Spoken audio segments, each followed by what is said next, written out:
Recently, I noticed that Crunchyroll has the anime Natsume Yujincho, and since it was between anime seasons, I decided to give it a shot.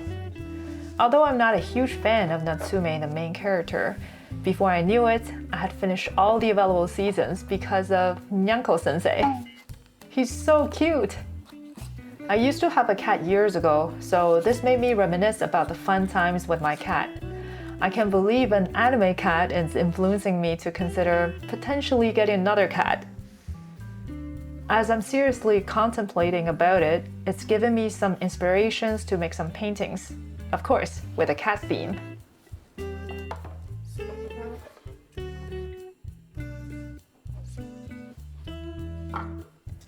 Oh, by the way, I'm wearing my cat club sweater for this special occasion.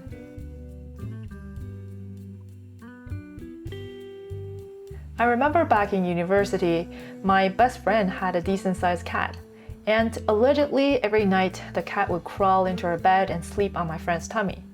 When she told us the story, I always found it hard to believe. But one day, a few of us stayed over at her apartment overnight. So, of course, we took the opportunity to sneak into her room like 4 a.m. in the morning, and we actually witnessed this ourselves. Amazingly, the cat really was in that position, sound asleep.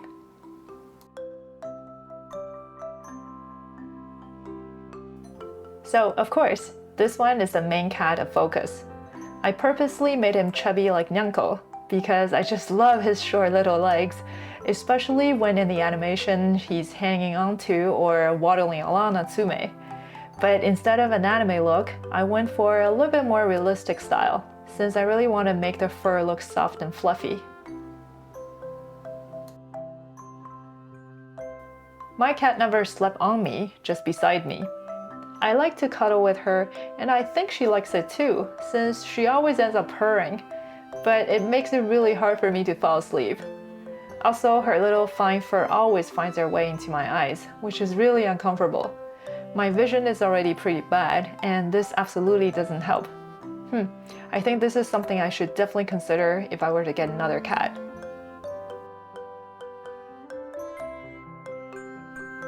Color-wise, for this series of paintings, I want to have a more muted palette, and I wanted all 4 paintings to be cohesive. I really like the super granulating colors I tested out in last video. If you haven't watched it, it's here.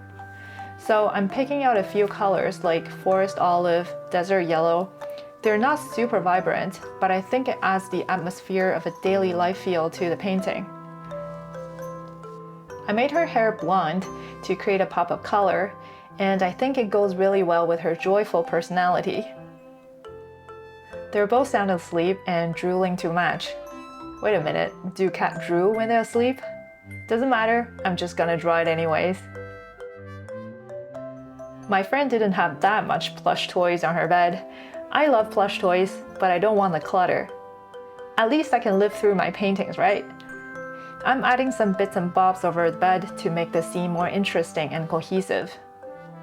Unfortunately, I didn't film much of this section because I made a stupid mistake. I didn't tape down the paper. Because I used a lot of water, it buckled really badly and it's hard to film steady shots. But I'll have the full finished painting with a clear view of this section in the end. I don't usually draw cats, so before this painting, I sketched quite a bit to figure out the style of cat that I want to draw.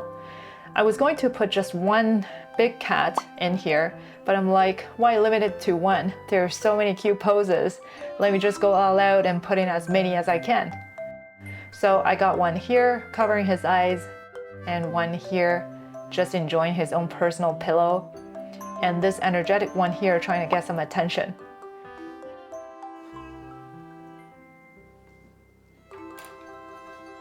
There's a hidden one as well. Can you spot it? Okay, before I start the next painting, I'm going to take a break and go out to check out the cats for adoption. I went to 2 places. This one is the local animal shelter. I can see him paying attention to you. I think this is the funniest one. He keeps looking at us. And this one is a pet store. There are only 2 cats in here. One is just ignoring me with her head turned away, and this one is just hiding in the dark and peeking out. Her eyes are so sparkly, so cute. Too bad they don't have too many, but I had fun. Okay, back to the painting.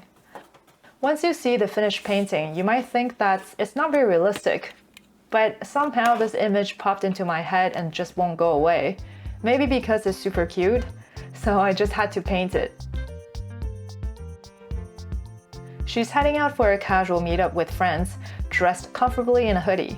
I love painting the fabric and making them look soft and comfy. Using watercolor is just really good for making the fabric folds. She's obviously a cat lover with so many little cat charms here and there and cat toys throughout the house. I don't have that much cat-themed stuff in real life, but I totally enjoy designing them. Here I added a shrimp tempura to the keychain because it's Nyanko-sensei's favorite food. She has this look on her face, well, because her cat jumped to latch onto her. Maybe the cat doesn't want her to go, or maybe he just wants to go with her.